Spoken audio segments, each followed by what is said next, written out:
देवी teaching 2.6 में आप सभी का स्वागत है एवं वेलकम है। इस चैनल पर प्रीवियस ईयर के पेपर लगवाए जा रहे हैं। पेपर सेकंड की जो जिसने बीएड की है और सीटेट का एग्ज़ाम देने जा रहा है वो 6 to 8 एनसीईआरटी पढ़नी पड़ेगी उसे, और प्रीवियस ईयर के पेपर भी लगाने पड़ेंगे। तो इस चैनल पर 6 to 8 की एनसीईआरटी भी पढ़ाई जा रही है, वो भी सोशल साइंस की। जिसका सोशल साइंस है ना, उसके लिए इस पर बहुत महत्वपूर्ण जानकारी दी जा रही, क्योंकि इस पर सॉल्ट पेपर भी लगवाए जा रहे हैं जो कि 2011 से और 2023 तक हैं। वो सारे संपूर्ण सॉल्ट पेपर लगवाए जाए हैं जो प्रीवियस ईयर के रिवाइज किए जा रहे हैं एवं 6 to 8 एनसीईआरटी थ्योरी सहित पढ़ाई जा रही। तो आप सभी इस चैनल को देख सकते हो। और डेली वाइज क्लासेस आती है, जैसे कि हफ्ते में 2 क्लासेस सॉल्ट पेपर लगवाए जा रहे हैं। आगे चलकर वो ज़्यादा कर दिए जाएंगे, क्योंकि अभी एग्ज़ाम थोड़ा दूर है, तो इसलिए पहले 1-2 पेपर लगवाए जा रहे हैं, जिससे अपना पता चल सके कि हमने कितना पढ़ा है और कितने नंबर आ रहे हैं हमारे प्रीवियस ईयर पेपर में। तो इसलिए लगाया जाए। तो आप सभी पहले लाइक सब्सक्राइब कर दीजिए एवं बेल आइकन पर प्रेस कर दीजिए, ताकि आपके पास हर नोटिफिकेशन पहुंच सके और आप क्लास को अटेंड कर सको, और शेयर भी कर दीजिए। चलो दोस्तों, टाइम लगाते हुए स्टार्ट करते हैं क्लास को आज की। चलो, बाल विकास एवं शिक्षा शास्त्र, बाल विकास एवं शिक्षा शास्त्र का पाठ कर रहे हैं। भाग 1, यानी हमारे 120 क्वेश्चन कराए जाते हैं, जिससे हमारा टारगेट 120 का है, और कम से कम 100 ही मार्क्स आ गए तो हमारा क्वालिफाइड है एग्ज़ाम। ज़रूरी नहीं है हमें 130, 40, 50 के चक्कर में हम पढ़ ही नहीं पाए, एक तो हाई पे बैठ जाएं या फिर लो पे आ जाएं। इसलिए हम टारगेट बनाएं कि हमें इतना ही पढ़ना है जिससे हमारा एग्ज़ाम क्लियर हो सके, क्योंकि आप हाई नहीं पढ़ पाओगे। जिसका हाई पहले से है कुछ, तो वो ला सकता है आराम से। इसलिए प्रीवियस ईयर के पेपर लगाने से आपको पता चलेगा कि आप कितना अचीव कर पा रहे हो। और हाँ, आप लाइक सब्सक्राइब कर दीजिए, बेल आइकन पर भी क्लिक कर लीजिए, जिससे आपको हर नोटिफिकेशन मिल सके, आप तो क्लास को ज्वाइन कर सको।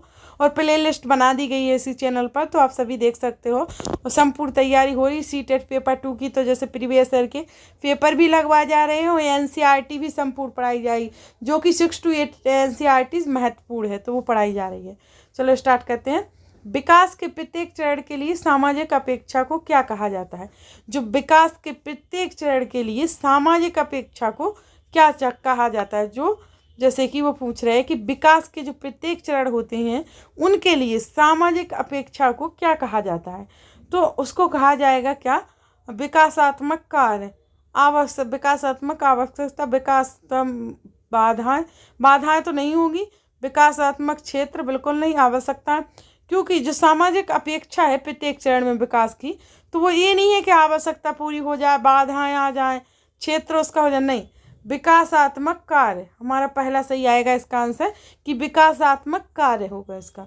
पिछले क्वेश्चन है दोस्तों जो आ चुके हैं पेपर में, कई बार रिपीट भी हो जाते हैं क्वेश्चन वही के वही, तो इसलिए पूरा पेपर लगाइए जिससे आपको नॉलेज मिल सके। और जिसने लगाया हो उसके क्वेश्चन आंसर भी आपको, जैसे जिसने जितना भी नंबर ला पाया, इतने कर पाया, तो वो कमेंट करके बता भी सकता है, और अच्छा सा कोई कमेंट भी कर सकते हो आप सभी, तो वो भी कर दीजिए। और डेली क्लासेस लीजिए, जिससे आपका सीटेट आराम से निकले।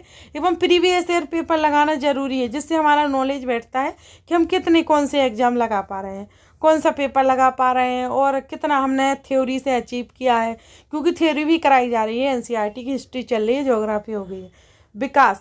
विकास क्या है? तो विकास शरीर के मध्य से बाहर की दिशा में होता है, बिल्कुल राइट। पहला ही हमारा आंसर है कि विकास क्या होता है?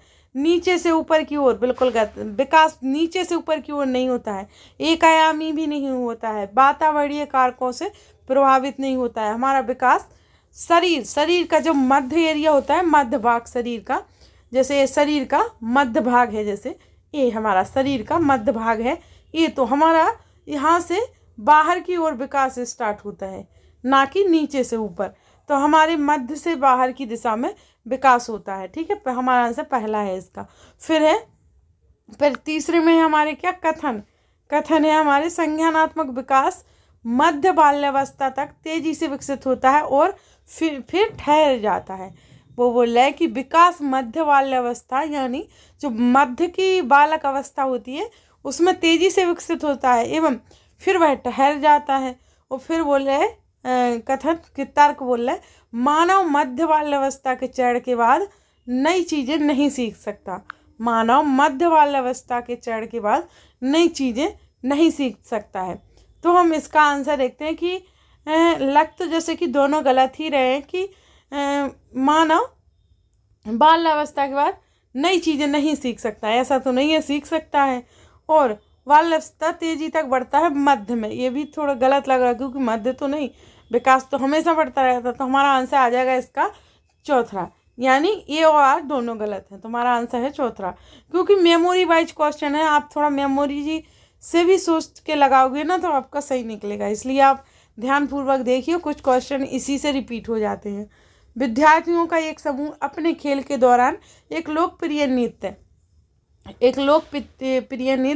यानी रियलिटी शो के दृश्य को दर्शाता है। 8 वर्षीय सना एक जज के तौर पर दूसरे बच्चों के नृत्य पर टिप्पणी करती है। यह परिस्थिति बच्चों के सामाजिकरण में किसकी महत्वपूर्ण भूमिका दर्शाती है? तो यह दर्शाती क्या? मीडिया के रूप में रियलिटी बताती बच्चों की, किस प्रकार से समाज में भूमिका दर्शाते हैं, क्या करते हैं। तो ये मीडिया आ जाएगा इसका आंसर। तीसरा जीन पियाजे के संज्ञानात्मक सिद्धांत के अनुसार बच्चे किस अवस्था में वस्तुओं को कहे गए क्रम में लगाने की योग्यता पा लेते हैं? तो जब बच्चों को क्रम में कोई वस्तु को लगाना हो तो वो किस अवस्था में लगा पाता है? क्या योग्यता होती है उसकी? उस अवस्था कौन सी होती है? तो उसकी होती है क्या? मूर्त अवस्था में वो बच्चा सीख जाता है कि कैसे क्रम में वस्तुएं लगाना है हमें। तो जीन पियाजे के सिद्धांत में मूर्त अवस्था में सीख जाता है वो। तो इसका आंसर है मूर्त अवस्था, यानी तीसरा। फिर आगे हमारे छठवां कौन सा है? जीन पियाजे के अनुसार एक सतत प्रक्रिया जो मानसिक संरचनाओं को परिष्कृत और परिवर्तित करती है, क्या कहलाती है? तो दोस्तों ये कहलाती है क्या? नकल उतारने जैसा व्यवहार, बिल्कुल गलत। वस्तु स्थायित्व नहीं, समावेशन, संतुलीकरण, बिल्कुल संतुलीकरण कहलाती है प्रक्रिया जो मानसिक संरचनाओं को परिष्कृत एवं परिवर्तित करती है, वो संतुलीकृत कहलाती है। तो हमारा चौथा आंसर बिल्कुल राइट है। एवं दोस्तों आपको कहीं भटकने की जरूरत नहीं है, इसी चैनल पर संपूर्ण को प्रीवियस ईयर के पेपर लगवाए जाए हैं। अगर आप शेयर कीजिए, ज़्यादा से ज़्यादा लोग को जुड़वाइए, सबको मदद कीजिए, सबको ज़रूरत है, सबको शेयर कीजिए, जिससे ताकि मैं सारे संपूर्ण प्रीवियस ईयर के पेपर लगवा पाऊँ आपको। 2022 के लग रहे, 2022, 23 जितने भी अभी तक 2011 से हुए ना, सारे लगवा पाऊँ मैं, जितने भी हो सकेंगे तब तक मैं लगवा पाऊँ। इसलिए आप सभी को शेयर कीजिए, उससे ज़्यादा पढ़ेंगे तो मुझे भी अच्छा लगेगा कि बहुत सारे लोग की इच्छा है पढ़ने की, तो मैं भी उनको संपूर्ण क्वेश्चन आंसर, संपूर्ण प्रीवियस ईयर के पेपर लगवाऊंगी। इसलिए सभी को शेयर कीजिए। विद्यार्थियों को एक समस्या का हल खोजने में संघर्ष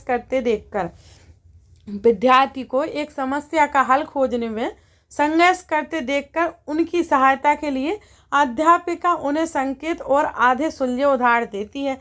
लेव वाइगोत्स्की के अनुसार, सिद्धांत के अनुसार यह कौन सा उदाहरण है? तो हमारा यह उदाहरण है कौन?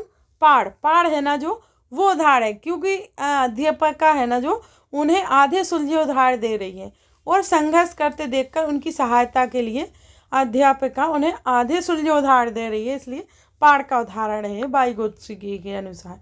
फिर आगे निम्न में से किस सिद्धांतकारी ने कहा कि संज्ञानात्मक विकास एक संयोगात्मक प्रक्रिया है?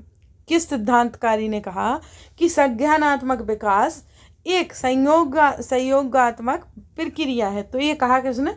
लेव वाइगोत्स्की ने कहा कि यह संज्ञानात्मक विकास संयोगात्मक प्रक्रिया है। तो हमारा पहला आंसर हो जाएगा।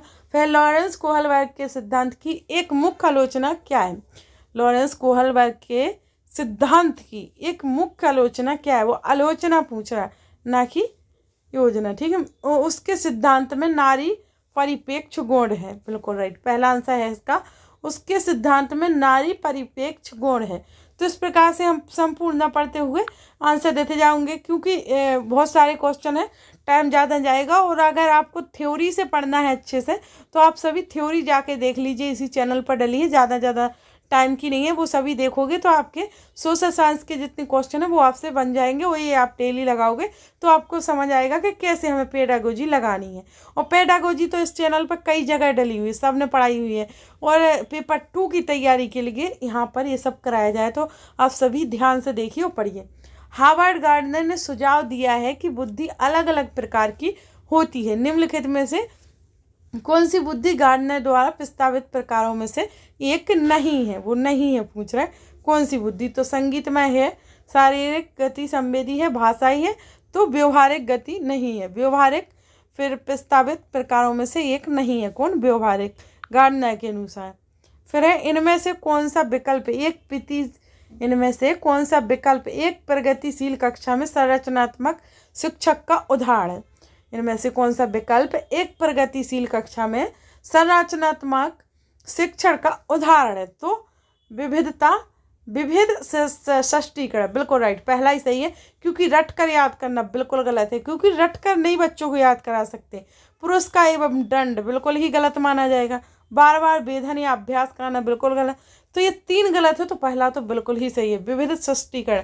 क्योंकि बच्चे हैं, बच्चों के लिए तो बिल्कुल नेगेटिव है, ये तीनों नेगेटिव माने जाएंगे। कहीं भी आ जाए कि रट कर, पुरस्कार या दंड या अभ्यास कराकर, तो उन्हें पहले ही कट मार दिए कि ये गलत है, पहले ही से उन्हें गलत हटा दीजिए, जो बचेगा वो आंसर सही है। बहुभाषिकता के संदर्भ में निम्न में से कौन सा दृष्टिकोण उपयुक्त है? बहुभाषिकता के संदर्भ में निम्न में से कौन सा दृष्टिकोण उपयुक्त है? तो हमारा विद्यार्थियों को विद्यालय अवधि के दौरान उनकी मातृभाषा या स्थानीय भाषा का उपयोग करने के लिए दंडित किया जाए, बिल्कुल गलत है। इधर दंडित के दिया गया कि बच्चों को दंडित किया जाए, वो क्या जानते हैं उन्हें समझाया जाए, ना कि दंडित किया जाए। स्कूलों में केवल उन्हीं विद्यार्थियों को प्रवेश देना चाहिए जो मातृभाषा निर्देश की भाषा के समान है, बिल्कुल गलत। केवल उन्हीं को क्यों? केवल बिल्कुल गलत है। जहाँ केवल, दंड करना, ये सब आ गए ना, तो उसे नेगेटिव की श्रेणी में डालिए, ना कि पॉजिटिव की। शिक्षक को सभी भाषाओं का सम्मान करना चाहिए और कक्षा में एक ऐसा वातावरण स्थापित करना चाहिए जो सभी विद्यार्थियों के समावेशन को बढ़ावा दे। राइट, ये सही लग रहा हमें। फिर देखते हैं, शिक्षक को कक्षा में उन बच्चों की अपेक्षा करनी चाहिए जो कक्षा में अपनी मातृभाषा का उपयोग करते हो। राइट, नहीं, जरूरी मातृभाषा का उपयोग करते हो। उपेक्षा यानी गलत, नेगेटिव वर्ड है उपेक्षा करना। तो हमारा तीसरा इसका आंसर सही है, सही माना जाएगा। फिर आगे हमारा वे बच्चे जो कि अक्सर, कितने 12वीं के बाद है ना ये? हाँ, हमारा देखते हैं, हाँ 12वीं के बाद है हमारा 13वां वाला। चलो इसको देखते हैं। वे बच्चे जो कि अक्सर अपने अभिभावकों को मानकीय जेंडर रेखाओं को पार करते हुए देखते हैं, जैसे कि माता को उपकरण ठीक करते हुए और पिता को बच्चों की देखभाल करते हुए उनके संदर्भ में। तो कम संभावना है कि वे जेंडर रूढ़ियों का अनुसरण करेंगे। राइट, यही आंसर है इसका। अधिक संभावना है कि वे जेंडर पृथक्करण का पालन करेंगे, गलत है। पृथक्करण का अधिक संभावना है कि वे जेंडर रूढ़ियों का पालन करेंगे। कम संभावना है कि समाज में पैचनल जेंडर का पालन करेंगे, विरुद्ध होंगे, बिल्कुल गलत। पहला है इसका आंसर कि कम संभावना है कि वे जेंडर रूढ़िवादियों का अनुसरण करेंगे, पहला इसका आंसर माना जाएगा। और ये क्वेश्चन हर बार रिपीट होता है, हर साल रिपीट होता है। इसी प्रकार से ऐसे कई क्वेश्चन हैं जो हर बार रिपीट होते हैं, इसलिए आप सभी प्रीवियस ईयर के पेपर लगाओगे तो आपको ये नॉलेज होगा कि किस प्रकार के हर बार क्वेश्चन रिपीट हो रहे हैं, तो आप उस पर ज़्यादा जोर दे पाओगे कि वो रिपीट तो होना ही है। जिस प्रकार से होगा तो आप उसको अच्छे से समझ पाओगे। राष्ट्रीय शिक्षा नीति 2020 के अनुसार आकलन के क्या उद्देश्य है? तो राष्ट्रीय शिक्षा नीति 2020 के अनुसार आकलन के उद्देश्य हैं हमारे सीखने के स्तर को सुनिश्चित करने के लिए विद्यार्थियों में तनाव उत्पन्न करना, डर पैदा, बिल्कुल गलत। अगर तनाव या डर पैदा करना आ गया ना तो बिल्कुल गलत का निशान मार दिए कि ये गलत है, बिल्कुल नेगेटिव में डाल दीजिए उसको, ठीक है। फिर अध्यापन अधिगम क्रियाओं को दोहराना, ये सही है। अधिगम और विकास को अनुकूलन बनाना, ये भी सही है। कक्षा के अंदर और बाहर विद्यार्थियों को समर्थन देना, ये तीनों सही है। तो हमारा आंसर BCD माना जाएगा। तो कौन सा है हमारा BCD? चौथा BCD, तो हमारा चौथा आंसर है इसका। फिर गत्यात्मक मूल्यांकन क्या समझने में सहायता करता है? तो गत्यात्मक मूल्यांकन बच्चों का बौद्धिक स्तर, समकक्षियों की तुलना में छात्रा का संबंधित पद, बच्चों की विशिष्ट अधिगम आवश्यकता, बिल्कुल राइट। तीसरा है इसका आंसर है कि गत्यात्मक मूल्यांकन क्या समझने में सहायता करता है? तो बच्चों की विशिष्ट अधिगम आवश्यकताओं को समझने में सहायता करता है। तो प्रतिभाशाली विद्यार्थियों के सफल समावेशन हेतु एक अध्यापक को निम्न में से क्या करने से बचना चाहिए? प्रतिभाशाली विद्यार्थियों के सफल समावेशन हेतु एक अध्यापक को निम्न में से क्या करने से बचना चाहिए? तो विविध दृष्टिकोण को व्यक्त करने के अवसर देना, विद्यार्थियों को शैक्षणिक संवर्धन गतिविधियां प्रदान करना, अध्यापक केंद्रित पाठ्यक्रम को लागू करना, राइट। तीसरा इसका आंसर सही है कि अध्यापक केंद्रित पाठ्यक्रम को लागू करना सफल समावेशन होगा। तो तीसरा सही है हमारा इसका आंसर। फिर है एक ऐसा तंत्र तैयार करने के लिए जो विद्यार्थियों की व्यक्तिगत भिन्नताओं को सम्मान दे। एक अध्यापक को क्या करना चाहिए इसके लिए? सभी विद्यार्थियों के लिए मानकीकृत पाठ्यचर्या का प्रयोग, बिल्कुल गलत। जहाँ मानकीकृत आ गया तो उस पर नेगेटिव में डाल दीजिए, उसे नेगेटिव में ही डाल दिए। फिर है अधिगम गति और परिप्रेक्ष्यों में विविधता को स्वीकृति, तो ये बिल्कुल राइट है। अधिगम गति और परिप्रेक्ष्यों विविधता को स्वीकृति यानी भिन्नताओं को स्वीकृति दे रहा है, तो ये हमारा राइट है। कौन सा? दूसरा। फिर है एक विद्यार्थी कक्षा में ध्यान नहीं दे पाता है, एक विद्यार्थी कक्षा में ध्यान नहीं दे पाता है, आसानी से दूसरी ओर आकर्षित हो जाता है, आसानी से दूसरी ओर आकर्षित हो जाता है।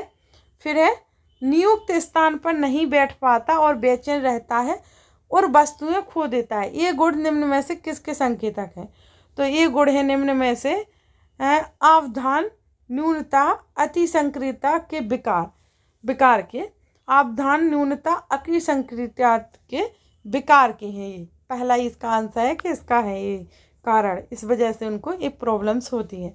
श्रवण बाधिता वाले विद्यार्थियों के समावेशन हेतु एक अध्यापिका को क्या करना चाहिए? देखो दोस्तों, आपको जिसने थ्योरी पढ़ ली या कुछ भी कर लिया, उसको अपना नंबर देखना है, अपना प्रीवियस ईयर लगाना है, तो वो बुक खरीदता है, जाकर कुछ भी करता है, तो कुछ भी करे, लेकिन एक बार एक्चुअली एक बार रिपीट, यानी मोबाइल से ऐसा है कि आजकल विद्यार्थियों को बुक से पढ़ने में नींद आ जाती है, नींद आने लगती है, इसलिए इसमें पढ़ाया जा रहा है जिससे वो इससे भी पढ़ सकते हैं, उससे भी पढ़ सकते हैं, तो उन्हें नॉलेज बनेगा। दो बार पढ़ेंगे तो और भी नॉलेज बढ़ेगा, इसलिए उनको ज़रूर पढ़ना चाहिए, देखना चाहिए। श्रवण बाधिता वाले विद्यार्थियों के समावेशन हेतु एक अध्यापक को क्या करना चाहिए?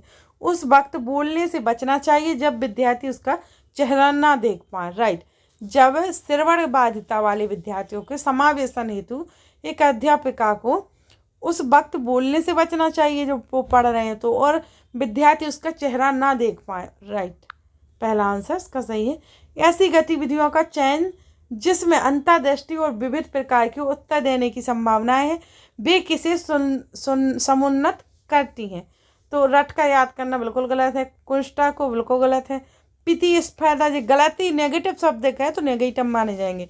सृजनात्मकता को ये राइट पॉजिटिव दिख रहा, तो ये दूसरा ही हमारा आंसर राइट है। परीक्षा में कम अंक पाने वाले विद्यार्थियों को, परीक्षा में कम अंक पाने वाले विद्यार्थियों को क्या करना पड़ता है, क्या करना चाहिए हमें? शिक्षक को विशिष्ट विद्यालय में भेज देना चाहिए, बिल्कुल गलत। क्यों विशिष्ट बड़े विद्यालय, अच्छे विद्यालय में भेजना चाहिए? केवल व्यावसायिक शिक्षा पाने के लिए मार्गदर्शन देना चाहिए, नहीं तो हर प्रकार की शिक्षा पाने के लिए मार्गदर्शन देना चाहिए, तो गलत है। दंड देना चाहिए, बिल्कुल गलत है। उसकी व्यक्तिगत आवश्यकताओं के अनुसार सहायता देनी चाहिए, बिल्कुल राइट। उसकी जो व्यक्तिगत आवश्यकता है उनके अनुसार उससे सहायता देनी चाहिए, राइट है। फिर है अर्थपूर्ण अधिगम के लिए नई सामग्री को बच्चे मौजूदा ज्ञान से जोड़ना आवश्यक है, राइट। तो दूसरा है अधिगम एक रेखीय तरीके से होता है, अधिगम एक रेखीय तरीके से होता है, तो हमारा आंसर नहीं, पहला तो हमें सही लग रहा, अधिगम एक रेखीय तरीके से होता है, ये तो नहीं लग रहा, तो हमारा आंसर माना जाएगा तीसरा, ये सही है, यानी आर गलत है, तो तीसरा है इसका आंसर। फिर है विद्यार्थियों को निम्न में से सफलता की किस धारणा को चुनौती देनी चाहिए? तो विद्यार्थी विद्यालयों में स्वयं को दूसरों से बेहतर प्रमाणित करके सफलता प्राप्त कर, राइट। दूसरों से स्वयं को बेहतर प्रमाणित करके सफलता प्राप्त करें। राइट, तो हमारा आंसर पहला माना जाएगा इसका। फिर है किसी संप्रवृत्ति को पढ़ाते समय एक अध्यापका को निम्न में से क्या नहीं करना चाहिए। तो क्या नहीं करना चाहिए? रूपकों का विभिन्न क्षेत्रों व एक ही क्षेत्र में उपयोग करना, विभिन्न परिघटनाओं में से सहसंबंधों को रेखांकित करना, विद्यार्थियों को कार्य कारण संबंधों को तलाशने के लिए कहना, गैर उदाहरणों और अपवादों को सम्मेलन का वर्जन करना। राइट, गैर उदाहरणों को नहीं में सम्मिलित करना चाहिए। तो ये हमारा चौथा आंसर। निम्नलिखित में से अधिगम की कौन सी तकनीक पर एक अध्यापका को बल देना चाहिए? तो उद्दीपक प्रतिक्रिया द्वारा अधिगम, संरचनात्मक अन्वेषण की प्रक्रिया द्वारा अधिगम। राइट, संरचनात्मक बद्ध अन्वेषण की प्रक्रिया पर अन्वेषण की प्रक्रिया द्वारा अधिगम पर बल देना चाहिए अध्यापका को। तो हमारा दूसरा सही है। निम्नलिखित में से कौन सा बाह्य अभिप्रेरणा का उदाहरण नहीं है? तो सजा से बचना, इनाम देना, असफलता से डर, रुचि। तो हमारा आंसर दूसरा सही है, रुचि। वो बोलना बाह्य अभिप्रेरणा का उदाहरण नहीं है। राइट, रुचि बाह्य नहीं है अभिप्रेरणा का उदाहरण, रुचि आंतरिक अभिप्रेरणा का उदाहरण है रुचि। क्योंकि बाह्य तो सजा, इनाम, असफलता से डर, ये बाह्य रुचियाँ हैं। तो अभिप्रेरणा यानी आंतरिक क्या हो जाएगी? रुचि। तो हमारा नहीं का भाई, जैसे यहाँ बाह्य अभिप्रेरणा का उदाहरण नहीं है, तो ये आंतरिक का है, बाह्य का नहीं है। तो राइट माना जाएगा इसको। तो रुचि दूसरा आंसर माना जाएगा। निम्नलिखित में से कौन सा भाव विद्यार्थियों के अधिगम बाधक रहेगा? उत्सुकता, कृतज्ञता, जिज्ञासा, निराशा। तो बाधक रहेगा। तो निराशा तो नेगेटिव है, बाधक ही होगी ना, ये सब पॉजिटिव है तो बाधक क्यों होंगे? तो इसलिए निराशा। एक कक्षा में जल संप्रदाय पर चर्चा के दौरान एक बच्चा कहता है कि जल रंगहीन नहीं है। अध्यापका के पूछे जाने पर वह उसके घर के पास वाले नाले के गंदे पानी का संदर्भ देता है। बच्चे की इस भ्रांति पर अध्यापका को क्या करना चाहिए? क्या प्रतिक्रिया होनी चाहिए? इस जवाब को सिरे से नकार देना चाहिए। बिल्कुल गलत। क्यों नकार देना चाहिए? सॉल्व करना चाहिए ना बच्चे की प्रतिक्रिया का। और फिर इस बात पर बल देना चाहिए कि उनका तर्क निराधार है। बिल्कुल गलत, निराधार है। ये निराधार ये सब क्यों करना चाहिए? क्योंकि बच्चा पूछ रहा है तो हमें उसका क्लियर करना चाहिए। इस जवाब को अपना लेना चाहिए और जल के रंगहीन होने का तर्क बताना चाहिए। राइट, बच्चों को समझाना चाहिए कि रंगहीन क्यों है कि नहीं, जल क्यों है और क्यों नहीं है, और वो किस प्रकार से नाले का जल रंगीन हो सकता है। ठीक है। अधिगम का सामाजिक संरचनात्मक उपागम निम्न में से किसकी महानता पर बल देता है? तो अधिगम का सामाजिक संरचनात्मक उपागम निम्न में से किसकी महानता पर बल देता है? तो सांस्कृतिक संदर्भ पर। किस पर? सांस्कृतिक संदर्भ पर बल देता है। फिर अधिगम सबसे अधिक प्रभावशाली और अर्थपूर्ण होगा यदि अधिगम सबसे अधिक प्रभावशाली और अर्थपूर्ण होगा यदि यह संदर्भित रूप में हो। राइट, पहला ही आंसर है इसका, यदि यह संदर्भित रूप में हो। तो पहला आंसर है इसका। अब हमारे स्टार्ट होती है सामाजिक अध्ययन विज्ञान। सामाजिक विज्ञान अब स्टार्ट होती है हमारी। तो चले अब लगाते हैं, जो कि मैं थ्योरी में पढ़ा चुकी हूँ। कुछ क्वेश्चन उसी थ्योरी में से डायरेक्ट उठा लिए गए हैं। तो आप सभी जाकर जरूर से ज़रूर पढ़िए थ्योरी को, क्योंकि आपके क्वेश्चन उसी में से आ रहे हैं। तो आप समझ पाओगे अच्छे से बेटा समझ पाओगे। थ्योरी थोड़ी मुश्किल लगती है, जो पढ़ता नहीं बच्चा उसको सब कुछ मुश्किल लगेगा। देखो, अगर हम अपना मूड है पढ़ने का और हमें एग्जाम निकालना ही है किसी न किसी हालत में, तो हर कुछ पढ़ने को हम तैयार हैं। कुछ चीज़ भी बोरिंग नहीं लगेगी, क्योंकि हमारे दिमाग में कुछ अच्छा ही तो भर रहा है ना। और हम अपने माँ बाप का चेहरा देखो, पहले उन्हें देख के सोचो कि काश हम उनके लिए कुछ कर पाएँ, कैसा लगेगा हमें कुछ अच्छा करने से। इसलिए आप उन्हें इसी में खुशी मिल जाती है कि आप कोई एग्ज़ाम क्वालिफाई भी कर लिया, तो उन्हें ये लगता है कि मेरे बच्चे ने इतना कर लिया। तो आप ज़रूर से ज़रूर अच्छे से पढ़िए, क्योंकि देखो थ्योरी हो या बोरिंग चीज़ हो, तो बोरिंग ही अक्सर चीज़ आपको निकाल कर निखार लाती है। आपके चेहरे पर बोरिंग ही चीज़ आपको निखार लाएगी। इंटरेस्टिंग नहीं आती आजकल क्वेश्चन में एग्जामों में, आजकल बोरिंग ही क्वेश्चन आते हैं जिसको बच्चे पढ़ते भी नहीं हैं। तो इसलिए उनको ज़रूर पढ़िए, क्योंकि बोरिंग ही क्वेश्चन आपको निकाल लाएंगे और आपका एग्ज़ाम निकालने में मदद दिलाएंगे। इसलिए पढ़िए सभी। आप इंटरेस्टिंग के चक्कर में मत भागिए कि वो अच्छा पढ़ा रहा है उसका अच्छा है, क्योंकि वो अच्छे अच्छे क्वेश्चन आपको दे रहा है भाई।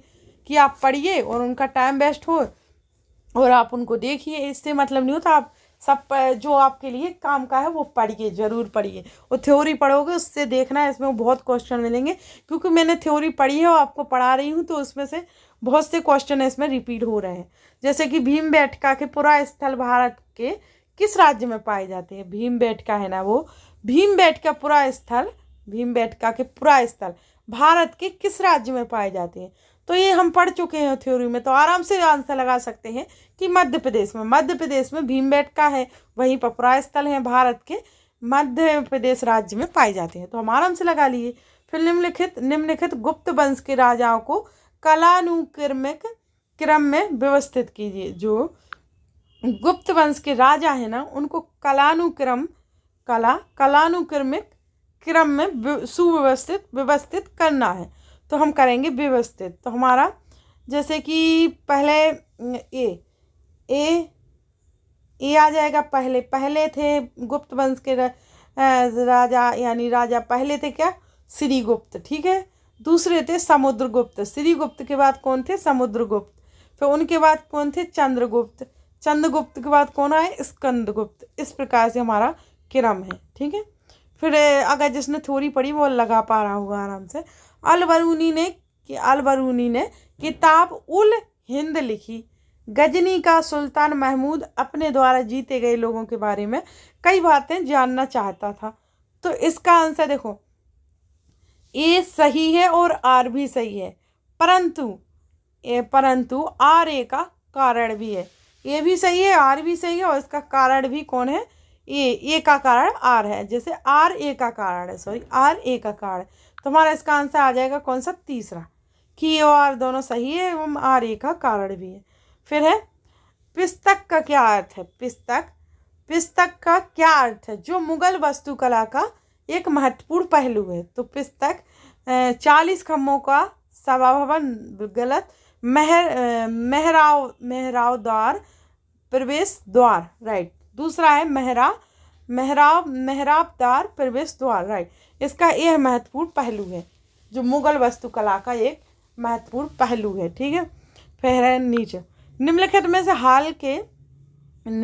से हाल के काल से शुरू करके अवरोही क्रम उल्टा में लगाइए। अवरोही क्रम में लगाइए, यानी उल्टे में लगाइए, ठीक है। इनको वर्णित करके इन वेदों को, ऋग्वेदों को। तो उल्टे में मौर्य साम्राज्य का उत्थान आ जाएगा पहले, फिर आ जाएगा बौद्ध धर्म का उदय, फिर आ जाएगा बौद्ध धर्म का उदय। तो पहले आ जाएगा क्या? मौर्य साम्राज्य का उत्थान, फिर आ जाएगा बौद्ध धर्म का उदय, फिर आ जाएगा वर्ण व्यवस्था का उदय, फिर आ जाएगा ऋग्वेद की रचना, राइट। इस प्रकार से उल्टे हैं, क्योंकि पहले ये हो गई थी रचना, फिर ये, लेकिन इधर उल्टे लगाना, तो पहले ये आ जाएगा, फिर ये, फिर यहाँ, इस प्रकार से लगेंगे। फिर है करीब 2500 वर्ष पूर्व लोहे के औजारों, जिनमें जंगलों को साफ करने के लिए, कुल्हाड़ियों और जुताई करने के लिए हलों के फाल सम्मिलित के हैं, के बढ़ते प्रयोग का प्रमाण मिलता है, जो कृषि उत्पादन में बढ़ोतरी के लिए उपयोगी थे। एवं कथन है लगभग 2500 वर्ष पूर्व तक अनेक शहर विकसित हुए। तो इसका आंसर है हमारा कि दोनों ही सही है। औजार भी विकसित हुए, 2500 वर्ष तक शहर भी विकसित हुए, एवं ए और बी दोनों संबंधित हैं। ये क्वेश्चन हिस्ट्री के क्वेश्चन है। फिर चोल शासन में भूमि के प्रकार का सही विकल्प के साथ मिलान कीजिए। तो चोल शासन में भूमि के प्रकार का सही विकल्प के साथ मिलान करना है अब हमें। तो हमारा मिलान होगा किस प्रकार से कि पहला बेमल्लन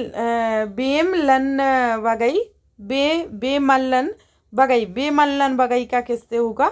तो वो होगा हमारा गैर ब्राह्मण किसान स्वामी की भूमि। ये है बेमल्लन गवई, गैर ब्राह्मण किसान स्वामी की भूमि, इससे है हमारा, इससे संबंधित थोड़ा हमने पढ़ा है, तो वो इन्हीं को बोलते हैं, ठीक है। फिर है ब्रह्मदेव का हो रहा है ब्रह्मदेव ब्राह्मणों को उपहार में दी गई भूमि। ब्रह्मदेव है ब्राह्मणों को उपहार में दी गई भूमि। फिर है सालाभोग मंदिर को उपहार में दी गई भूमि, ठीक है।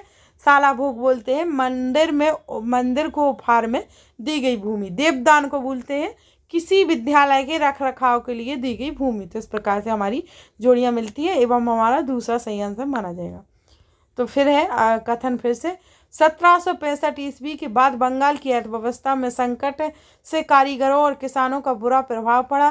कारीगरों का उत्पादन गिर रहा था और खेती चौपट होने की दिशा में अग्रसर थी। 1770 ईस्वी में पड़े अकाल से बंगाल में 1 करोड़ लोगों की मौत हो गई एवं बंगाल की दीवानी मिलने के बाद ईस्ट इंडिया कंपनी की कोशिश रही थी कि वह अधिक से अधिक राजस्व प्राप्त करे और कम से कम कीमत पर बढ़िया सूती और रेशमी कपड़े खरीदे। बंगाल में वसूले गए राजस्व का उपयोग निर्यात के लिए चीज़ों को खरीदने में किया गया था। तो हमारा इसका आंसर यानी दोनों ही सही है और RA की व्याख्या भी करता है। राइट, दोनों ही सही है एवं RA की व्याख्या भी करता, तो पहला सही है। फिर है 1829 ईस्वी में सती प्रथा को प्रतिबंधित करवाने में किसका योगदान था? 1829 ईस्वी में सती प्रथा को प्रतिबंधित करवाने में किसका योगदान था? तो 1829 में सती प्रथा को प्रतिबंधित करवाने में योगदान था राजा राममोहन राय का। किसका? राजा राममोहन राय का। ठीक है। भय कथन, अभी कथन फिर से आ गया कि 1927 से 1935 के बीच अंबेडकर ने मंदिर में प्रवेश के लिए 3 आंदोलन चलाए। ठीक है। अंबेडकर का मुख्य लक्ष्य सब लोगों को अंग्रेजी शासन की शक्ति दिखाना था। तो ये सही है, परंतु R गलत है कि शक्ति दिखाना ये गलत है। ये सही है, R गलत है, तो तीसरा आंसर है इसका। फिर है निम्नलिखित सुधार आंदोलन। निम्नलिखित सुधार आंदोलन का उनके नेताओं के साथ सही मिलन कीजिए। जो उनके नेता हैं ना, उनके साथ सही मिलन कीजिए। तो हमारा पहला है मटुआ पंथ। मटुआ पंथ है हरिदास ठाकुर द्वारा। मटुआ पंथ है हरिदास ठाकुर द्वारा का। फिर है हमारा कौन सा? मथुआ पंथ से ठाकुर द्वारा हो गया। फिर है कैसा मतलब, सॉरी एक मिनट दोस्तों, कुछ मिस्टेक के कारण वीडियो रोकनी पड़ी। यहाँ पर कुछ मिस्टेक हो गई थी। चलो ठीक है, अब स्टार्ट करते हैं कि शुरू से बताते हैं। यहाँ से इसे बताते हैं क्योंकि शुरू मटुआ पंथ। मटुआ पंथ है किससे? हरिदास ठाकुर के द्वारा मटुआ पंथ। एवं फिर दूसरा है सत्यशोधक समाज। सत्यशोधक समाज ज्योतिबा फुले।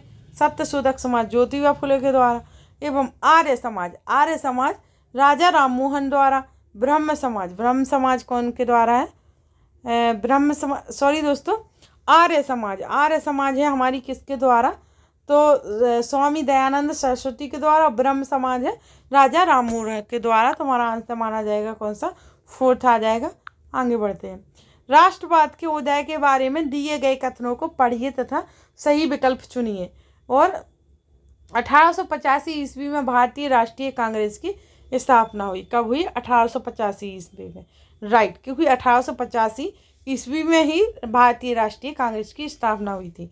फिर अधिकांश शुरुआती राष्ट्रवादी नेता ग्रामीण और अशिक्षित पृष्ठभूमि में से थे। गलत, ये नहीं, तो पहला सही है। तो हमारा आंसर इसका पहला माना जाएगा। ए सही है, R गलत है, यानी B गलत है। R ने अभिकथन। अभिकथन अंग्रेजों ने सेना में भारतीय सिपाहियों का अनुपात कम करने और यूरोपीय सिपाहियों की संख्या बढ़ाने का निर्णय लिया। एवं मई 1857 में ईस्ट इंडिया कंपनी के सिपाहियों ने कई जगह बगावत की और समाज के विभिन्न तबकों के लोग विद्रोही तेवरों के साथ उठ खड़े हुए। तो हमारे दोनों सही हैं, दोनों सही हैं, परंतु AR की व्याख्या का मतलब AR का कारण भी है। दोनों सही है, AR का कारण भी है, तो इसका आंसर तीसरा माना जाएगा। फिर है अभिकथन। फिर से आ गया कि प्रधानमंत्री जवाहरलाल नेहरू और उप प्रधानमंत्री वल्लभ भाई पटेल दोनों ही भाषा के आधार पर राज्यों के गठन की नीति के विरोधी थे। एवं तो सही है कि दोनों ही नीति के विरोधी थे। राज्य पुनर्गठन आयोग ने 1965 में सुझाव दिया कि असमिया, बांग्ला, उड़ीसा, तमिल, मलयालम और कन्नड़, तेलुगु भाषाओं के लिए अलग अलग प्रांतों का गठन करने के लिए उद्देश्य से जिलों और प्रांतों की सीमा को पुनः तय किया जाए। तो हमारे आंसर दोनों ही सही है। कथन एवं कार्ड दोनों ही सही है। एवं परंतु RA की व्याख्या नहीं कर रहा है, क्योंकि नहीं कर रहा, वो सही नहीं उसकी दे रहा व्याख्या। तो यार दोनों सही है एवं व्याख्या नहीं कर रहा, तो दूसरा आंसर माना जाएगा। फिर है आसमान में विभिन्न खगोलीय पिंडों के विषय में दिए गए कथनों में से कौन सा कथन सही है। तो इनमें से इतने कथन दिए गए, इनमें से कौन सा सही है वो देखते हैं। तो हम रात में आकाश में असंख्य टिमटिमाते तारों की गर्मी और प्रकाश अनुभव नहीं करते क्योंकि वे बहुत दूर हैं, राइट। और आशा मेजय नक्षत्र मंडल 7 तारों का समूह है जिसे सप्त ऋषि भी कहा जाता है, राइट। और फिर ध्रुव तारा अपना स्थान बदलता रहता है, गलत। चंद्रमा अलग अलग समय पर अलग अलग आकार में विभिन्न अवस्थितियों में दिखता है। तो हमारा आंसर है कि सी गलत है, ABD माना जाएगा। तुम्हारा आंसर है फर्स्ट ABD। फिर है ग्लोब के विषय में कौन से सही कथन है। ग्लोब के विषय में कौन से सही है। तो ग्लोब पृथ्वी का सही मॉडल यानी छोटा प्रतिरूप है, राइट। ग्लोब आकार और प्रकार में भिन्न हो सकता है, राइट। और ग्लोब आकार और प्रकार में भिन्न हो सकता है, राइट। ग्लोब पर देश, महाद्वीप और महासागर उनके सही आकार में दिखाए जाते हैं, राइट। यह स्तर और ना घूमने वाला, बिल्कुल गलत, क्योंकि ग्लोब स्तर भी नहीं है और ना घूमने वाला, घूमता भी है और स्तर भी नहीं है। तो हमारा ये गलत माना जाएगा। पहला है ABC, ये पहला आंसर है हमारा सही। निम्नलिखित में से विशेषताओं में से पृथ्वी के ताप कटिबंध की पहचान कीजिए। तो दोपहर का सूर्य, जो दोपहर का सूप है, जो दोपहर का सूर्य कभी भी सिर के ऊपर नहीं उठता। दोपहर का सूर्य कभी भी सिर के ऊपर नहीं उठता। इन क्षेत्रों का तापमान माध्यम होता है। ये उत्तरी गोलार्ध में कर्क रेखा एवं उत्तर ध्रुव व्रत तथा दक्षिणी गोलार्ध में मकर रेखा दक्षिण ध्रुव व्रत के बीच वाले क्षेत्र में है। तो इसका आंसर माना जाएगा कौन सा, शीतोष्ण। ये उदाहरण किसके हैं, शीतोष्ण के, इसलिए शीतोष्ण। फिर है भारत ग्रीनविच के पूर्व में 82 डिग्री 30 पूर्व पर स्थित है। भारत का मानक समय क्या होगा यदि ग्रीनविच मीन समय 1 बजे अपराह्न हो। तो इसका आंसर है 6:30 अपराह्न माना जाएगा। इसका क्या माना जाएगा, 6:30 अपराह्न माना जाएगा इसका, ठीक है। फिर है आगे, किस प्रकार के वन में नर्म काष्ठ वाले वृक्ष जैसे चीड़, देवदार आदि उगते पैदा होते हैं। तो शंकुधारी वन, ये हम डिटेल्स में पढ़ा चुके हैं भूगोल में कि वृक्ष जैसे चाड़, देवदार आदि उगते हैं नरम काष्ठ वाले, तो वो शंकुधार वन होते हैं। फिर है अभिकथन है कि स्थल की ऊंचाई एवं वनस्पति की विशेषता एक दूसरे से संबंधित है। वनस्पति की वृद्धि ढाल एवं मिट्टी की परत की मोटाई पर निर्भर है। तो इसका आंसर माना जाएगा कि ये और दोनों सही है। RA की सही व्याख्या नहीं करता है, RA की व्याख्या नहीं कर रहा है, इसलिए दूसरा। फिर है महासागरीय सतह पर जल की गति के बारे में निम्नलिखित सम्मिलित कीजिए। तो ठंडी महासागरीय जल एवं इसका है ठंडी महासागरीय धाराएं ध्रुवों से उष्णकटिबंधीय अक्षांशों की ओर प्रभावित होती हैं। तो पहला हो गया ज्वार भाटा। तो ज्वार भाटा है क्या, महासागरीय सतह पर एकांतर नियम से जल उठना है। हाँ, ज्वार भाटा है जल का उठना एवं गिरना सतह पर नहीं, सॉरी, इसका माना जाएगा कौन सा, दूसरा, कि दिन में 2 बार नियम से महासागरीय जल का उठना एवं गिरना। इसका दूसरा है, दूसरे का। तरंगे है पहले का, तरंग होगी पहले का। फिर है गर्म महासागरीय धारा होगी तीसरे का, भूमध्य रेखा के निकट उत्पन्न होती है। तो हमारा आंसर इसका माना जाएगा कौन सा, चौथा। फिर है मानसून पवनें कौन सी होती हैं। तो मौसमी पवनों को मानसून पवनें कहा जाता है। कौन सी, मौसमी पवनें को मानसून पवनें कहा जाता है। फिर वायुमंडल की परतों के विषय में सही मिलान करना है। तो वायुमंडल की, फिर है वायुमंडल होता है इस परत में, देखो समता मंडल की परत में ओजोन गैस होती है। वायुमंडल ऊपर की परत होती है। और समता मंडल रेडियो तरंगों के प्रसार सहायक होती है। क्षोभ मंडल में ओजोन परत होती है। वायुमंडल सबसे ऊपर का परत होता है। वायुमंडल सबसे नीचे का परत, ये तो रुको 1 मिनट, गलत हो रहा है, फिर से लगा रहे हैं। क्षोभ मंडल सबसे नीचे का परत होता है। समताप मंडल, क्षोभ मंडल सबसे नीचे का परत होता है। समताप मंडल रेडियो तरंगों के लिए होता है। बाह्य मंडल किसके लिए होता है, तो वो होता है हमारा ओजोन परत के लिए होता है एवं वायुमंडल। चलो आंसर देखते हैं किस प्रकार से, क्योंकि अपने 2-3 तो लग रहे हैं, फिर एक आध मिस्टेक सी हो रही है, तो हम यहाँ देख लेते हैं सर किस प्रकार से लगे यहाँ।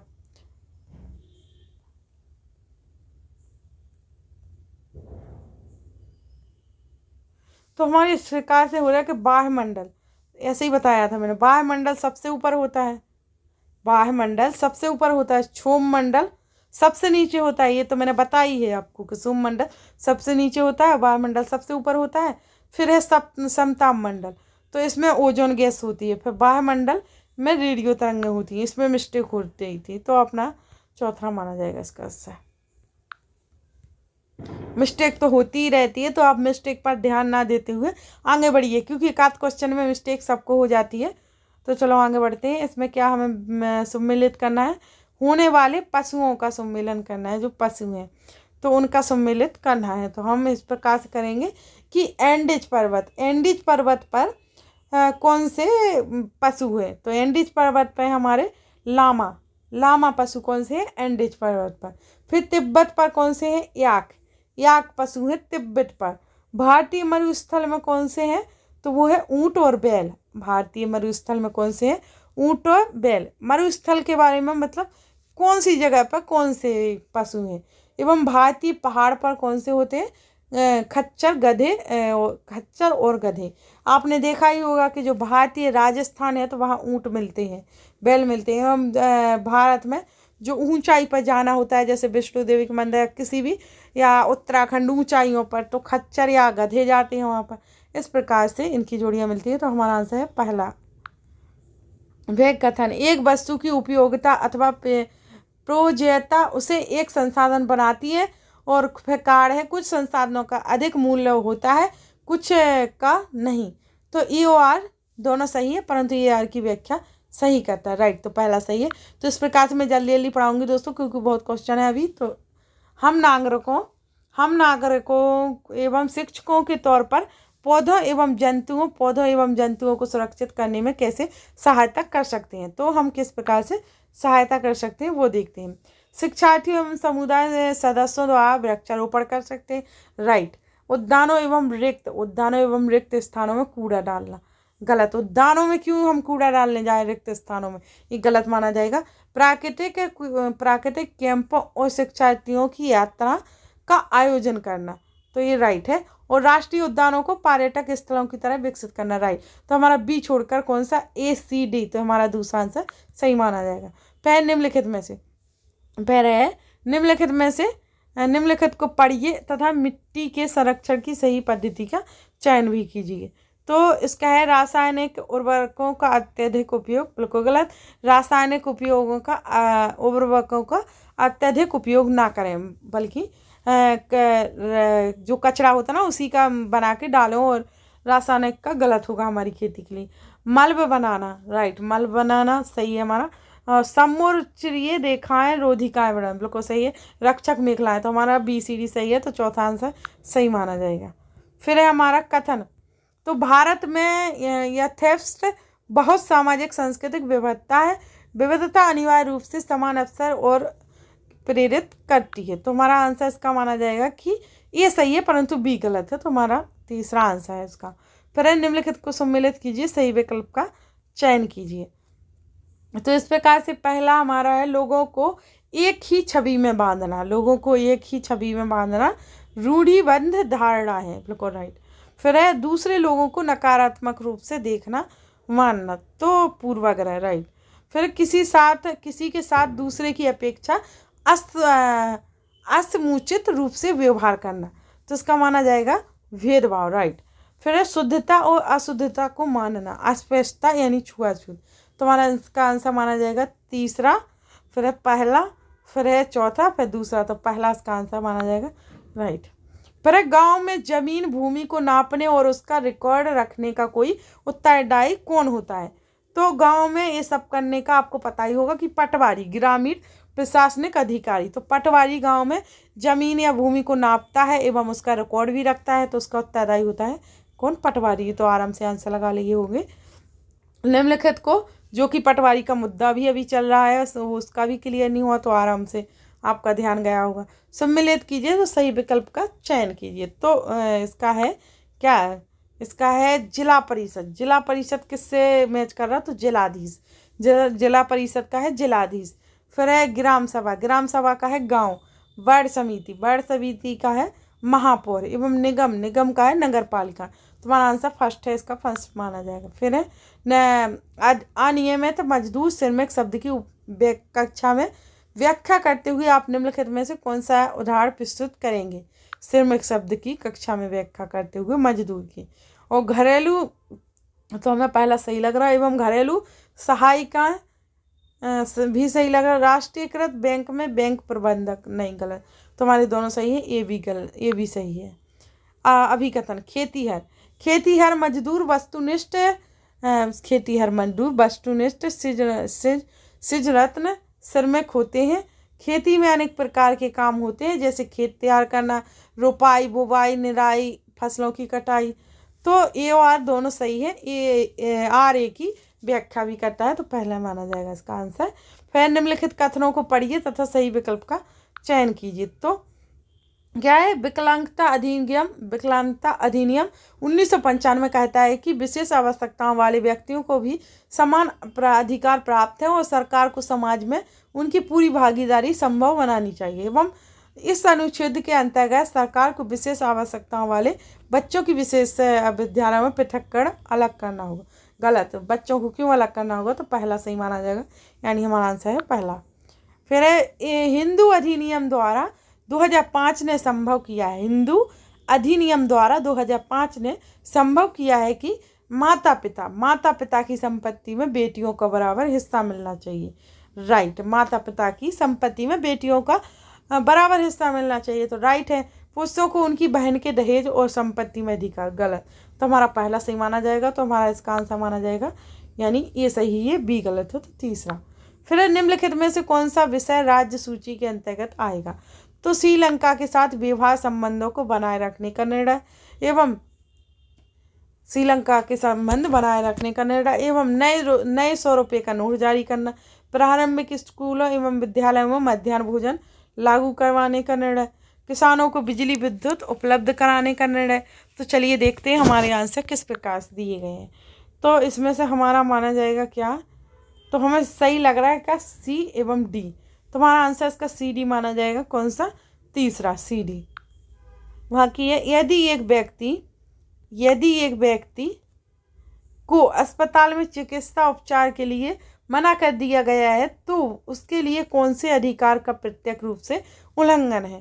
तो स्वास्थ्य का अधिकार नहीं, सूचना का अधिकार, चिकित्सा उपचार का अधिकार नहीं, जीवन का अधिकार। राइट, उसे जीवन का अधिकार है क्योंकि चिकित्सा के लोगों ने मना कर दिया। ये तो गलत है क्योंकि उसको भी जीने का अधिकार है। फिर है, किस मामले मुकदमे में भारत के सर्वोच्च न्यायालय ने कहा कि जीवन का अधिकार संविधान के अनुच्छेद 21 के अंतर्गत एक मौलिक अधिकार है और इसमें प्रदूषण मुक्त वायु और पानी का अधिकार भी सम्मिलित है। तो MC मेहता बनाम भारतीय संघ, सुभाष कुमार बनाम बिहार राज्य। राइट, दूसरा सही है, सुभाष कुमार बनाम बिहार राज्य के द्वारा। फिर है, कक्षा में सामाजिक न्याय के प्रोत्साहन के शिक्षण में शिक्षक को निम्नलिखित का उदाहरण देना चाहिए कि छुआछूत अस्पृश्यता का उन्मूलन संविधान अनुच्छेद 17 में है। राइट है। और आरक्षण नीति एवं न्यायिक समीक्षा नीति, तो हमारा ये दोनों सही है, आरक्षण एवं छुआछूत 17 में। राइट, तो ये भी दोनों सही है, तीसरा है। फिर है, कथन है हमारा किस प्रकार से कि लोगों के साथ भेदभाव इसलिए होता है क्योंकि वे गरीब निर्धन है। बिल्कुल, लोगों के साथ व्यवहार, हाँ, लोगों के साथ भेदभाव इसलिए होता है क्योंकि वो निर्धन एवं गरीब है। गरीब, निर्धनता एवं संसाधनों का अभाव भारत में असमानता के मुख्य कारण है। ए और आर दोनों सही हैं एवं आर ए की सही व्याख्या भी करता है, तो दोनों सही हैं इसके आंसर, तो पहला है। निम्नलिखित में से ए और बी को पढ़िए, सही विकल्प का चुनाव कीजिए। तो पाठ्यचर्या में जेंडर परिप्रेक्ष्य को सम्मिलित करना और महिलाओं के संदर्भों में प्रतिनिधित्व में बढ़ोतरी मात्र से है। पाठ्यचर्या में जेंडर परिप्रेक्ष्य को सम्मिलित करने के लिए मुद्दों की चर्चा में स्त्री परिप्रेक्ष्य को ध्यान में रखने की आवश्यकता है। तो इसका पहला तो गलत लग रहा, बढ़ोतरी में मात्रा महिलाओं को, ये तो गलत है, दूसरा सही है। तो हमारा बी, केवल बी सही है आ जाएगा दूसरा आंसर। फिर है हमारा चुनाव में मतदान के महत्व पर एक चर्चा की शुरुआत करने हेतु निम्नलिखित में से कौन सा विषय सबसे प्रासंगिक होता। तो देश में जिनमें चुनाव सार्वभौमिक मताधिकार की प्रणाली है, भारतीय नागरिकों के मौलिक कर्तव्य है, सार्वजनिक भलाई के लिए सूचित और विवेकपूर्ण निर्णय लेना, राइट। जो सार्वजनिक भलाई के लिए सूचित और विवेकपूर्ण निर्णय लेना जरूरी है चुनाव मतदान में, ठीक है। फिर है भूगोल की एक शिक्षिका अपने विद्यार्थियों को एक उद्योग स्थापित करने के लिए अवस्थित के कारणों की गहराई से छानबीन करवाना चाहती है। निम्न में से कौन सी विधि या विधियां अपनाई जा सकती हैं। तो इनमें कौन सी विधि या विधियां अपनाई जा सकती हैं, चलो देखते हैं। कि निरूपण की विधि तो नहीं अपनाई जाएगी। परियोजना एवं फैक्ट्री का भ्रमण एवं कुछ अध्ययन वृत्तों को केस स्टडी पर चर्चा, तो हमारा BCD माना जाएगा, यानी दूसरा सही है BCD। फिर है 1975 से 1977 के बीच भारत में आपातकालीन की अवधि के दौरान भारत सरकार ने पत्रकारों के लिए कुछ नियम निर्धारित किए और उन्हें दिए गए दिशा निर्देशों का पालन करने के लिए कहा गया। सभी समाचार पत्रों को कोई भी लेख प्रकाशित करने से पहले सरकार अनुमति लेने के लिए कहा गया था। यह उदाहरण निम्नलिखित में से किन सिद्धांतों को समझने के लिए कहा गया। तो यह उदाहरण अभिवेचन यानी सेंसरशिप के लिए कहा गया, यानी दूसरा। फिर है कि भीमराव अम्बेडकर के बचपन के अनुभवों पर रोल प्ले में निम्न में से किसे समझने में सामाजिक विज्ञान के विद्यार्थियों के लिए सहायक हो सकता है। तो उन तरीकों व साधनों को जिनके द्वारा भारतीय संविधान लिखा गया, समाज के हंसियाई समूहों के साथ समानुभूति, औपनिवेशिक समय में अस्पृश्यता का चलन कैसा था। तो ये भी हमारा माना जाएगा ना किसी, तो हमारा आंसर है दूसरा, यानी हमारा ये भी नहीं माना जाएगा, बी गलत है हमारा। सहानुभूति नहीं हासिल करनी, औपनिवेशवाद एवं अस्पृश्यता का चलन होगा, तो AC यानी दूसरा माना जाएगा, AC आंसर है।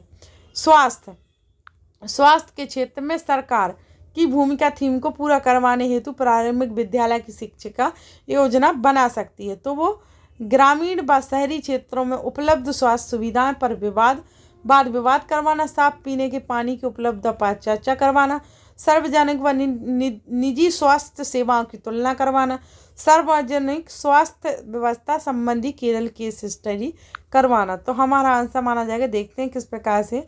तो हमें लग तो चारों ठीक रहे, तो हमारे चारों ही आंसर हैं इसके, तो देखते हैं इसमें 4 हैं कि नहीं। हाँ, चौथे में है चारों ABCD, तो चारों सही है हमारे आंसर।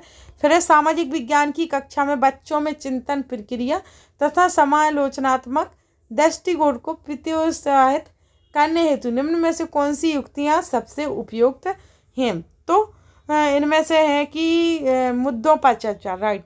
फिर है कि दृश्य श्रवण सामग्री ऑडियो विजुअल्स, राइट। शिक्षक का मत नहीं, AB यानी पहला सही माना जाएगा। शिक्षक का मत कभी भी नहीं माना जाएगा। फिर है भारत के मौसमों की चर्चा करने हेतु एक शिक्षिका एक पाठ योजना बना रही है, वह इसे अपने द्वारा पढ़ाए गए संप्रत्यय के साथ जोड़ना चाहती है। उसने इससे पहले निम्नलिखित संप्रत्ययों में से कौन सा संप्रत्यय पढ़ाया होगा। तो लीबस, घूर्णन, परिक्रमण पढ़ाया होगा उसने इससे पहले, तो सब समझ आ गया। फिर है सामाजिक विज्ञान की कक्षा में निम्नलिखित में से कौन सा समालोचनात्मक चिंतन क्षमता को बढ़ावा दे सकता है। दिए गए तर्क हेतु साक्ष्य का स्रोत पूछना, विद्यार्थियों को अपने शब्दों में विवरण देने के लिए प्रोत्साहन करना एवं विद्यार्थियों को केवल एक ही तरीके से व्याख्या करने को प्रोत्साहन करना। बिल्कुल गलत, इसमें केवल वर्ड दिया गया है एक ही तरीके से, तो ये तो गलत ही आ जाएगा हमारा। फिर है हमारा कौन सा, शिक्षक द्वारा कही गई बात को योग्यता वर्णित करना, बिल्कुल गलत। हमें ये भी सही लग रहा है, चलो आंसर के हिसाब से देख लेते, दिया गया ये भी, तो हमारा ये सही आंसर माना जाएगा पहला। फिर है निम्नलिखित सामाजिक विज्ञान की कक्षा में निम्नलिखित गतिविधियों में से कौन सी समालोचनात्मक चिंतन को बढ़ावा देती है। तो प्रश्नोत्तरी क्विज का आयोजन करना, जिसमें सभी प्रश्नों के उत्तर शिक्षक द्वारा लिखवाए गए नोट्स में है। तो फिर है विद्यार्थियों को नियमित तौर पर पाठ्य पुस्तक की विषय वस्तु को पढ़ने के लिए प्रोत्साहन करना एवं कक्षा में वाद विवाद आयोजन, कक्षा में देखो मुझे ये तो गलत लगा कि नोट्स में हूँ, शिक्षक द्वारा लिखाए गए नोट्स में हूँ, ये भी गलत लगा। फिर पाठ्य पुस्तक विषय वस्तु को पढ़ने के लिए प्रोत्साहन करना नियमित तौर पर, ये भी गलत लगा। शिक्षा में वाद विवाद आयोजन करने के लिए सामान्य ज्ञान के विषय उपलब्ध करना, ये सही लग रहा। बच्चों को समाचार पढ़ने एवं तथा उस विषय वस्तु पर सवाल करने के लिए प्रोत्साहन करना, ये भी सही लगा। देखते हैं अगर CD है तो सही है, हाँ है 4th में CD, तो हमारा ये सही आंसर माना जाएगा। फिर विद्यार्थियों द्वारा कक्षा में पूछे गए प्रश्न, विद्यार्थियों द्वारा कक्षा में पूछे गए प्रश्न हमारे इतने गंदे क्यों हैं को संबोधित करने के लिए शिक्षिका इस पर विभिन्न दृष्टिकोण उपलब्ध करवाने का निर्णय लेती है। निम्न में से कौन सी सबसे उपयुक्त युक्ति होगी? तो स्थानीय सफाई कर्मचारी को उनके कार्य अनुभवों और उनके सामने आने वाली चुनौतियों को साझा करने हेतु कक्षा में आमंत्रित करना, राइट। तुम्हारा पहला आंसर इसका माना जाएगा। पहला, सामाजिक विज्ञान के एक शिक्षक चाहते थे कि उनके छात्र पिछली राज्य सरकार द्वारा लागू की गई स्वास्थ्य नीति को समझे एवं पूर्व स्वास्थ्य मंत्री का लेख इस विषय पर विस्तृत जानकारी देता है, लेकिन उन पर हाल में ही भ्रष्टाचार के आरोप लगे हैं, इसलिए शिक्षक असमंजस में है कि उसे इस लेख का उपयोग करना चाहिए या नहीं। सामाजिक विज्ञान के शिक्षक के लिए निम्नलिखित में से कौन सी सबसे जिम्मेदारीपूर्ण कार्यवाही होगी?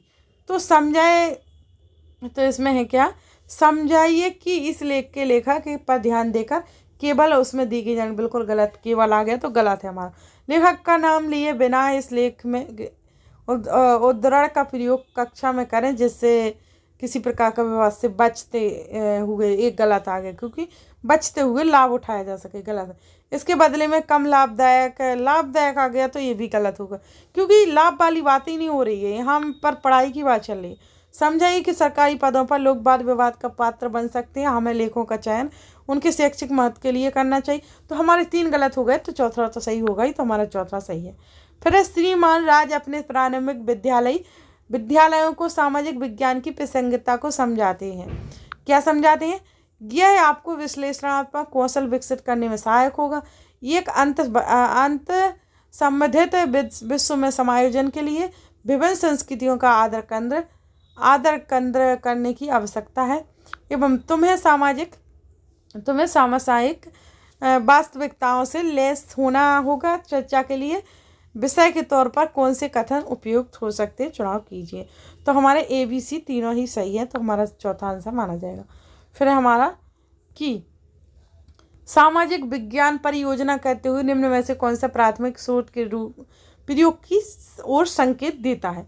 तो समाचार पत्रिका पढ़ना, एक फीचर फिल्म देखना, एक वृत्त चित्रांत देखना। तो हमारा चौथा सही है कि ऐतिहासिक स्मारक का भ्रमण एवं परीक्षण करना, बिल्कुल राइट। फिर है, एक सामाजिक विज्ञान की शिक्षिका अपने विद्यार्थियों को रेगिस्तान में लोगों का जीवन विषय पर परियोजना करने के लिए कहती है। इस परियोजना को करने के लिए निम्न में से क्रम लगाइए, निम्न में से कौन से क्रम लगाइए? कक्षा में परिणामों को प्रदर्शन प्रयुक्त करना, आंकड़े एकत्रित की योजना बनाना एवं जलवायु जीवन शैली खान पान की आदतों पर आंकड़ों के स्रोतों को ढूंढना, आंकड़े एकत्रित करना व उनका प्रदर्शन करना।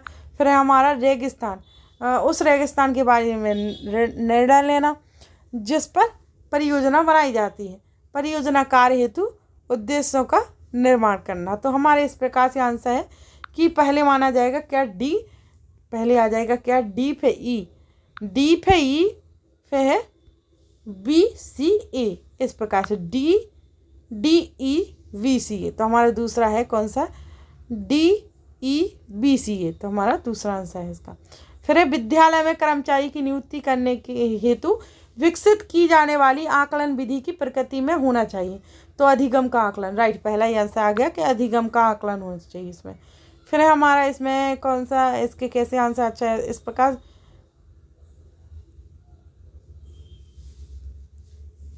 तो अधिगम चुनौतियाँ कैसे नहीं होती? अधिगम चुनौतियाँ होती हैं कि निदानात्मक आकलन करना, अधिगम चुनौतियाँ। प्रवेश द्वार, तो प्रवेश द्वार होंगे प्लेसमेंट आकलन यानी स्थापन। प्रमाणीकरण होगा कि रचनात्मक, योगात्मक होगा अधिगम प्रगति। तो इस प्रकार से हमारा आंसर माना जाएगा कौन सा, यानी दूसरा, एक गलत हो गया, यानी दूसरा का अधिगम प्रगति यानी रचनात्मक आकलन माना जाएगा, प्रमाणीकरण यानी योगदान, यानी तो हमारा दूसरा सही है। अच्छे से इसमें अपन को विकल्प के आंसर देखने पड़ते, जो आंसर में विकल्प में दिए रहते तो उन्हें देखना पड़ता है कि इधर हमारे 2-3 सही हैं तो ये किससे कनेक्ट हो रहा होगा, तो इस प्रकार से हमें वो देखने पड़ते हैं। फिर निम्नलिखित में से प्रश्न अधिगमकर्ता के संकल्पात्मक ज्ञान का आकलन करती हैं, तो राज्य तथा सरकार के बीच के अंतर पर चर्चा कीजिए, और मौलिक अधिकार क्या है, एवं भारत स्वतंत्र कब बना, एवं क्या होगा यदि चुने हुए प्रतिनिधियों की शक्ति पर कोई प्रतिबंध ना हो। तो हमारे ये दोनों गलत लग रहे हैं, क्योंकि वो अधिगमकर्ता के संकल्पात्मक ज्ञान का आकलन करते हुए, तो राज्य तथा सरकार के बीच अंतर पर चर्चा कीजिए, राइट, तभी आकलन होगा। मौलिक अधिकार क्या है, तभी आकलन होगा, तो हमारा ये भी सही है, यानी फर्स्ट हमारा राइट माना जाएगा। फिर है जोया मैडम यह सुनिश्चित करना चाहती है कि विद्यार्थियों ने सरकार के विभिन्न प्रकारों के संप्रदाय को समझ लिया है। निम्न में से कौन सा प्रश्न उनकी समझ के बारे में शिक्षिका को निर्णय लेने में सक्षम बनाएगा, तो शिक्षिका को निर्णय लेने में सक्षम बनाएगा कौन सा प्रश्न। आपको क्या लगता है कि उन लोगों को निर्णय लेने में कैसे भागीदारी बनाया जाए जिन्हें निर्णय प्रभावित करेंगी, गलत। राजतंत्र की प्रजातंत्र से तुलना कीजिए, राइट, हमारा दूसरा आंसर बिल्कुल राइट है कि राजतंत्र की प्रजातंत्र की तुलना कीजिए, राजतंत्र की प्रजातंत्र से तुलना कीजिए। फिर है एक आकलन कार्य में छात्रों को चित्र के माध्यम से जल चक्र समझने के लिए कहा गया। इस कार्य के माध्यम से छात्र के ज्ञान या समझ के निम्नलिखित में से कौन से पहलू का आकलन नहीं किया जा सकता है, तो देखते हैं कौन से पहलू का आकलन नहीं किया जा सकता। जल चक्र के 4 मुख्य चरण, वर्षा और संघनन के बीच अंतर, पानी किस प्रकार लगातार अपना रूप बदलता रहता है, मीठे पानी के स्रोत, राइट, मीठे पानी के स्रोत को पहलू माना जाएगा। फिर है हमारा आंसर शिक्षार्थी भाषा अर्जित करते हैं, शिक्षार्थी भाषा अर्जित करते हैं कि भाषा की संरचना विश्लेषण करके, भाषा के साहित्य का अध्ययन करके, उस भाषा को बोलने वालों की संस्कृति के बारे में सीखकर, प्राकृतिक अंतःक्रियात्मक वातावरण में भाषा का उपयोग करके, राइट, प्राकृतिक क्रियात्मक भाषा का चौथा आंसर माना जाएगा इसका हमारा। फिर है हमारा आगे हमारा निम्नलिखित में से कौन से भाषाई कौशल अभिव्यक्ति से संबंधित है, तो पढ़ना सुनना भाषाई कौशल अभिव्यक्ति यानी बोलना एवं लिखने से संबंधित है। फिर है आगे, यदि कोई विद्यार्थी निम्नलिखित कार्य अपने करने में असमर्थ है तो किस विकलांगता से पीड़ित होने की संभावना है, तो उसको है किस विकलांगता से पीड़ित होने की संभावना कि पाठ्य सामग्री से अर्थ ग्रहण करना, सारांशीकरण, अपेक्षित गति दर से पढ़ना, ऊपरी और गहरे अर्थ का विश्लेषण करना, यानी पठन सामग्री से हो गए, तो हमारा आंसर माना जाएगा तीसरा, पठन विकल्प से। फिर है अभिकथन, भाषा का कार्यात्मक मॉडल संप्रेषणात्मक क्षमता की अवधारणा से जुड़ा है एवं तर्क है। भाषा कार्यात्मक अर्थों की अभिव्यक्ति और वास्तविक दुनिया की गतिविधियों को करने का एक माध्यम है, तो इसके दोनों सही है, राइट है, एवं आर्य की व्याख्या भी करता है, तो पहला आंसर सही है हमारा। फिर है हमारा कौन सा, निम्नलिखित में से कौन सी एक विषय उन्मुख लेखन शैली है जो किसी विषय उस पर प्रकाश डालने का प्रयास करती है, तो वर्णनात्मक लेखन, विवरणात्मक, तार्किक लेखन, वृत्तांत, तो वर्णनात्मक लेखन पहला इसका आंसर है। इनमें से किसी भाषा शिक्षण परंपरा के अंतर्गत मानवतावादी दृष्टिकोण के उदाहरण के रूप में उद्धृत किया गया है, तो कुल भौतिक प्रक्रिया, मौन तरीका, प्राकृतिक उपागम, सामुदायिक भाषा अधिगम, तो हमारा चौथा आंसर इसका सही माना जाएगा। फिर है विद्यार्थियों के काम के उद्देश्यपूर्ण संग्रह जो एक और अधिक क्षेत्रों में विद्यार्थियों के प्रयासों और प्रगति और उपलब्धि को प्रदर्शित करता है, क्या कहलाता है, तो उपाख्यात्मक रिकॉर्ड, इनकटेड पोर्टफोलियो, तो पोर्टफोलियो कहलाता है हमारा जो संग्रह होता है उद्देश्यपूर्ण, सभी विद्यार्थियों को प्रवेश, प्रगति, उपलब्धि सभी प्रदर्शित करता है, क्या, पोर्टफोलियो। फिर है हमारा कौन सा कि फिर भाषा कक्षा के लिए गतिविधियां तैयार करते समय शिक्षक को निम्नलिखित में से किस पर विचार करना चाहिए, गतिविधियाँ जिनमें सार्थक अंतःक्रिया सम्मिलित हो एवं गतिविधियाँ जो वास्तविक दुनिया के कार्य से मिलती जुलती हो। तो हमारा आंसर बना जाएगा ए बी, दोनों सही है, दोनों ही सही है। तो हमारा तीसरा आंसर सही माना जाएगा। राष्ट्रीय शिक्षा नीति, क्या राष्ट्रीय शिक्षा नीति निम्नलिखित में से किसके अध्ययन की अनुशंसा करती है? तो राष्ट्रीय शिक्षा नीति अनुशंसा करती है मातृभाषा, आधुनिक भारतीय भाषा, शास्त्रीय भाषा, विदेशी भाषाओं की? नहीं, मातृभाषा अथवा घर की भाषा, आधुनिक भारतीय भाषा, संस्कृत, शास्त्रीय, विदेशी भाषा। राइट, इसमें घर की भाषा आ गया। राइट, तो मतलब ये हमारा दूसरा आंसर माना जाएगा। फिर निम्नलिखित शिक्षिका कक्षा में एक गतिविधि आयोजित करती है, विद्यार्थियों को गोल घेरे में बैठने के लिए कहा जाता है, तो वह कहानी शुरू करती है। एक बार राजस्थान के छोटे से शहर में एक बहादुर लड़की थी, उसका नाम रिया था। गोल दायरे में बैठे प्रत्येक विद्यार्थी से एक का सार्थक वाक्य बोलकर कहानी पूरा करने के लिए कहा जाता है। यह गतिविधि किसका उदाहरण है? तो यह गतिविधि होगी हमारा विषय वस्तु आधारित भाषा का शिक्षण। नहीं, ये होगी संज्ञानात्मक अकादमिक भाषा प्रवृत्ता का। राइट, दूसरा आंसर है कि इसका उदाहरण है वो। फिर एक कुल भौतिक प्रतिक्रिया TPR किन विद्यार्थियों के लिए अधिक उपयोगी है? तो क्रिया करके सीखने वाले। राइट, श्रवण करके, चित्र देख करके, पठन कर नहीं, क्रिया करके सीखने वाले विद्यार्थियों को पहले नंबर माना जाएगा, क्योंकि वो करके सीख रहे हैं, उन्हीं की पहले वैल्यूता होगी। फिर संविधान की 8वीं अनुसूची में कौन सी भाषा सम्मिलित नहीं है? तो नेपाली है, मणिपुरी है, कोंकणी है, राजस्थानी हमारी सम्मिलित नहीं है। तो नहीं, नेगेटिव का भाई नेगेटिव। तो हमारा चौथा आंसर सही है। यदि कोई व्यक्ति स्वर शब्दांश, शब्द वाक्यांश और वाक्यों की पहचान कर रहा है और फिर स्वर और संदर्भ का उपयोग कर रहा है, तो वह किसका उदाहरण कर रहा है? तो वह कर रहा है बॉटम अप प्रोसेसिंग का, बॉटम अप प्रोसेसिंग का कर रहा है। तो दूसरा। फिर एक बालिका भारत में अमेरिका गई तथा एक बालिका भारत से अमेरिका गई तथा उसे सभी विषय वहाँ की भाषा में पढ़ाए गए। शिक्षक की इस प्रक्रिया को क्या कहते हैं? तो निमंजन, द्विभाषावाद, बहुभाषावाद, एकल भाषावाद। तो हमारा माना जाएगा कि निमंजन माना जाएगा इसका आंसर।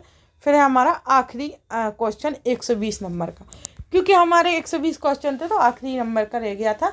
संदर्भ विषयों जैसे विज्ञान, गणित, सामाजिक ज्ञान, विचारों, संकल्पना तथा अर्थों को बताने के लिए भाषा का वैज्ञानिक उपयोग है।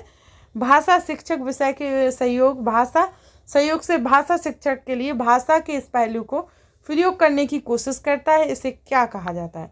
तो इसे कहा जाएगा हमारा क्या? संदर्भ के द्वारा भाषा नहीं कहा जाएगा, भाषा के द्वारा संदर्भ नहीं, सूची समूची भाषा में नहीं, रजिस्टर आधारित भाषा शिक्षण। राइट, रजिस्टर आधारित भाषा शिक्षण कहा जाएगा इसे। तो हमारे यहाँ होते हैं क्वेश्चन संपूर्ण। तो आपको लास्ट बार बोल रही हूँ, लाइक सब्सक्राइब कर दीजिए एवं शेयर भी कर दीजिए, बेल आइकन पर प्रेस भी कर लीजिए, जिससे आपके पास नोटिफिकेशन मिल सके, आपको क्लास अटेंड कर सको एवं 6 to 8 की NCERT पढ़ सको इस चैनल पर, और प्रीवियस ईयर के पेपर भी लगा सको। तो आपके लिए बहुत, जैसे कि प्रीवियस ईयर के पूरे पेपर लगा सको, इसलिए आपको बहुत इंपॉर्टेंट है ये क्लासेस। और शेयर कीजिए ज़्यादा से ज़्यादा, अगली क्लास का इंतज़ार कीजिए। तो अगली क्लास में मिलेंगे अब हम। चलो, थैंक यू दोस्तों।